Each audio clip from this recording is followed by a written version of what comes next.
This isn't necessarily the best news. According to Jeremy Fowler of ESPN, Deebo Samuel has not rescinded his trade request.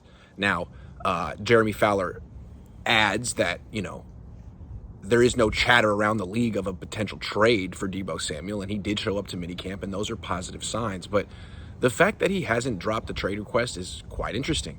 I mean, it kind of makes him showing up to minicamp seem like it meant nothing.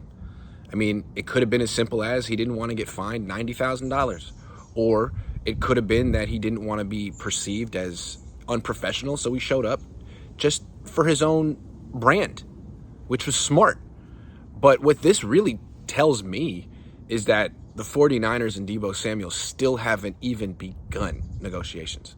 If Deebo hasn't dropped his trade request, that probably means his agent and the 49ers aren't talking even general parameters of an extension. Now, there's plenty of time. They don't have to get this done until training camp starts in about a month plus. But clock is ticking, and when are they ever going to sit down? How is this going to get resolved? I guess it probably will, but I find it interesting that it hasn't gotten resolved yet, and there's a possibility that right before training camp, we're going to hear that Deebo Samuel still wants out, and the Niners are going to have to scramble to find a trade partner.